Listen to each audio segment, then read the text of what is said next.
Hello everyone. In this presentation, we're going to be talking specifically about ventilation in the respiratory system. As you learned earlier, the pulmonary circulation consists of blood vessels that will carry the blood from the heart to the alveoli of the lungs and then back to the heart. The lungs will then receive deoxygenated blood from the heart via the pulmonary arteries, and each pulmonary artery will branch into smaller pulmonary arterioles, which will give rise to even smaller pulmonary capillaries that are going to be surrounding the alveoli. And while near the alveoli, the blood in the pulmonary capillaries, they become oxygenated as it picks up oxygen and unloads some of its carbon dioxide. Now, oxygenated blood then enters the pulmonary venules, which merge to form larger pulmonary veins. And from the pulmonary veins, oxygenated blood is carried back to the heart, right over here on the left atrium. So this should not be new material. You guys should know all of this. Now, the pulmonary circulation has a high rate of blood flow, and in fact, blood flows through the lungs at a higher rate than in other tissues of the body because the lungs, they receive the entire cardiac output, and if you remember, is about 5 liters per minute that is ejected from the right ventricle of the heart. And recall that the same volume of cardiac output ejected from the left ventricle of the heart supplies all remaining body tissues, and that this cardiac output is divided among these tissues, causing each of them to have smaller rate of blood flow than the lungs. Therefore, the lungs, they will receive as much blood in 1 minute as all other tissues in the body during the same time period, because both ventricles will eject the same amount of blood. However, the one that's going through the pulmonary circuit has a shorter route than the one that's going through the systemic circuit. And although its rate of blood flow is high, the pulmonary circulation has a low resistance. And this is due to the fact that the blood vessels that are in the pulmonary circuit, they have a larger diameter, their walls are thinner, and they are more compliant, meaning that they're able to stretch more and accommodate the amount of blood that's circulating. And this just means that the blood flows more freely in the pulmonary circulation than it does in the systemic circulation.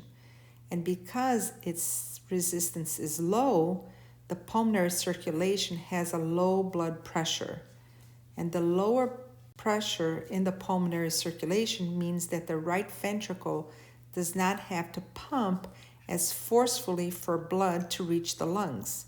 And this is because the lungs are right next to the heart. They're actually in the same cavity, right? They're in the thoracic cavity. Accordingly, the peak of the systolic pressure in the right ventricle is only 20% of that in the left ventricle. And this is why the left ventricle has a thicker myocardium, which is not really well represented on this image, but it does happen in our heart. Now let's start to talk about ventilation, which is the same thing as breathing. And this will be the mechanical flow of air into and out of the lungs. And 3 pressures are important for ventilation. We have the atmospheric pressure, the alveolar pressure, and the intrapleural pressure. The atmospheric pressure is the pressure of the air in the atmosphere, like the name says, which at sea level is about 760 millimeters of mercury, or 1 atmosphere. In the alveolar pressure, this is going to be the pressure of air within the alveoli of the lungs. So within the tissue itself, the organ itself. And depending on the stage of the breathing cycle, it will be either equal to, lower than, or higher than the atmospheric pressure. and air flows into or out of the lungs because a pressure gradient will exist between the atmosphere and the alveoli. So air moves into the lungs when the alveolar pressure is lower than the atmospheric pressure, and moves out of the lungs when the alveolar pressure is higher than the atmospheric pressure. Makes sense, right? So the movement is going to occur from the higher pressure to the lower pressure. And lastly, we have the intrapleural pressure, which is the pressure within the pleural cavity. Remember that the pleural cavity is going to be that space between the parietal and the visceral layers of the pleura. And there's going to be a small amount of intrapleural fluid that is going to be present in this space. Now, the intrapleural pressure is always a negative pressure, meaning that it's always lower than the atmospheric pressure. So ranging from about 754 to 756 millimeters of mercury during what we call a normal quiet breathing. Now, because the pleural cavity has a negative pressure, it essentially functions as a vacuum. This mechanism of suction, it actually holds the lungs against the chest wall to form what we call the lung-chest wall system. And this just means that if the thoracic cavity increases in size, then the lungs also expand. If the thoracic cavity decreases in size, then the lungs will recoil, they will become smaller. Therefore, the lungs will fluctuate according to the space inside of the thoracic cavity. Now, these changes in lung volume, they're caused by alterations in the thoracic cavity size, and in turn, it causes a change in the alveolar pressure. Therefore, if the lungs expand, the alveolar pressure will decrease, and when the lungs recoil, then the alveolar pressure will increase. Now, our respiration or breathing goes through cycles, and there are 3 phases to this cycle, which are the rest, inspiration, and expiration phases. First, this rest phase is actually very short, and during this phase of the breathing cycle, the alveolar pressure is actually equal to the atmospheric pressure. And because a pressure gradient does not exist between the atmosphere and the alveoli, then the air does not flow into or out of the lungs. It basically stays stationary. Now, during inspiration, which is also called inhalation, and this is when you're breathing in the air, this means that the air will flow into the lungs. The alveolar pressure must become lower than the atmospheric pressure, and this condition is going to be achieved by increasing the volume of the lungs. Therefore, your chest will expand, and this will allow your lungs to increase in volume, and therefore this allows the air to flow into the lungs. Now, the opposite will occur during expiration. So this means when you're breathing out, which can also be called exhalation, and this is also due to a pressure gradient. But in this case, the gradient is in the opposite direction, meaning that the alveolar pressure is greater than the atmospheric pressure. And unlike inspiration, the normal expiration during quiet breathing is actually a passive process because there are no muscle contractions that are going to be involved. And instead, the expiration results from the elastic recoil of the chest wall and lungs because they do have elastic fibers. So this means that the chest wall and the lungs both will have this natural tendency to basically spring back after they have been stretched. In fact, 2 inwardly directed forces will contribute to this elastic recoil. The first one is what I talked already about, which the recoil of the elastic fibers that were stretched during inspiration will go back to place. And then the next one is that there is an inward pull of the surface tension due to the film of the alveolar fluid. And we already saw that surfactant is the substance that will help with the surface tension. Here we can also talk about respiratory rate, which is the number of breathing cycles that occur per unit of time. And this is usually expressed in breaths per minute. So in an average adult at rest, the respiratory rate is about 12 breaths per minute, and each breath is going to be equivalent to one breathing cycle. And a breathing cycle is one inspiration and one exhalation. So just to recap, here we have a breathing at rest, which, like I said, is a very brief phase. And notice how the alveolar pressure is 760 millimeters of mercury, which is the same as the atmospheric pressure. So there's no gradient or pressure gradient, and therefore the air will not move. So it does not go into the lungs or it does not go out of the lungs. It stays stationary. I want you to also notice how the diaphragm, which is the muscle that separates the thoracic cavity from the abdominal cavity, is relaxed during the rest phase. For inspiration, we can say that the pressure of a gas in a closed container is going to be inversely proportional to the volume of the container. So this basically means that if the size of a closed container is increased, then the pressure of the gas inside the container decreases.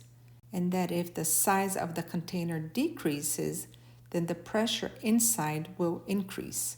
And this inverse relationship between the volume and the pressure is actually called Boyle's law. And it may be demonstrated using this image as follows. So suppose there is a gas that is placed in a cylinder that has a movable piston and a pressure gauge, and that the initial pressure created by the gas molecules striking the wall of the container is 1 atmospheric pressure. If the piston is actually pushed down, as we can see over here on the right, the gas is going to be compressed into a smaller volume so that the same number of gas molecules will strike less wall area, as we see over here. Notice how the reading on the gauge increases, and it's actually showing the increase in pressure as the gas is compressed to half of its original volume. In fact, it actually increases to double the pressure. In other words, the same number of molecules in half the volume produces twice the pressure. Conversely, if the piston is actually raised to increase the volume, then the pressure decreases. And therefore, we can say that the pressure of a gas will vary inversely with the volume. So therefore, for you to be able to inspire air, to get more air into your lungs must be able to expand, so they must be able to increase the volume. And therefore, if you're increasing the volume, then the alveolar pressure will fall below the atmospheric pressure, and this allows the air to enter into the lungs. The differences in pressure that's caused by changes in the lung volume, they will force the air into our lungs when we inhale, so when we breathe in, and out when we exhale or we breathe out. And for inspiration to occur, the lungs, like I said, they must expand, which increases the lung volume and thus decreases the alveolar pressure to below the atmospheric pressure. And the first step in expanding the lungs during normal quiet inspiration actually involves the contraction of the main muscles for inspiration, which are two, the diaphragm and the external intercostals. And the most important muscle of inspiration is going to be the diaphragm. It is a muscle that's innervated by fibers of the phrenic nerve, which originates in the cervical plexus, and contraction of the diaphragm causes it to flatten, lowering the dome. So we can see here from this image, this blue line is representing the diaphragm, and when it contracts, like I said, it moves the diaphragm down.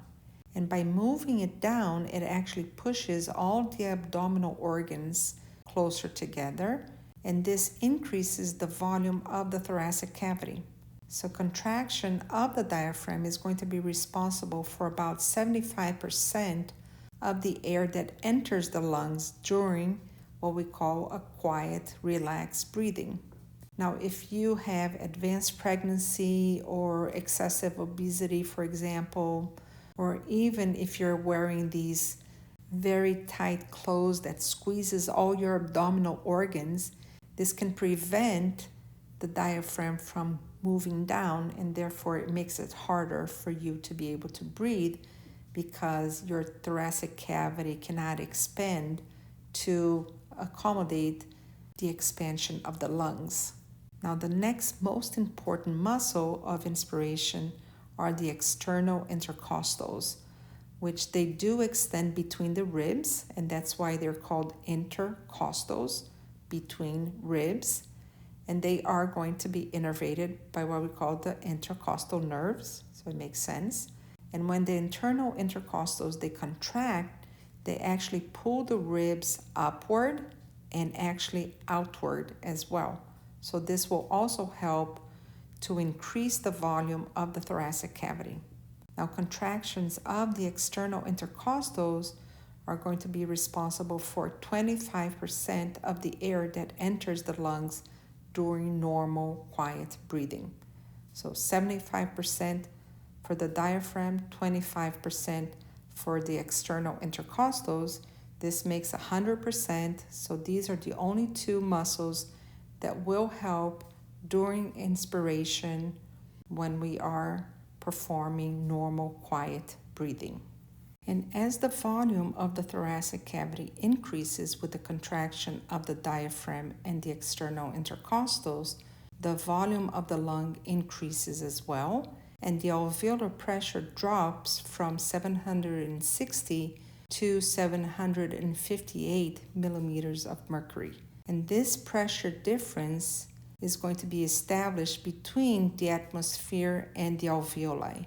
And because the air always flows from a region of higher pressure to a region of lower pressure, inspiration will take place. So air continues to flow into the lungs as long as a pressure gradient exists.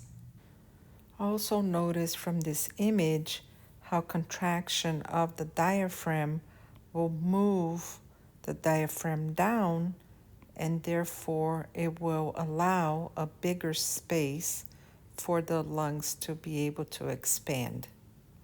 Moving on to expiration, it will start when the inspiratory muscles relax. So when the diaphragm relaxes, then it will form the dome shape, as we can see right over here, because it will have this elasticity that will move it back into place. And as the external intercostals relax, the ribs are going to be depressed, so the ribs are going to be moving down. And these movements, they decrease the volume of the thoracic cavity, which decreases the lung volume. And in turn, the alveolar pressure will increase to about 762 millimeters of mercury.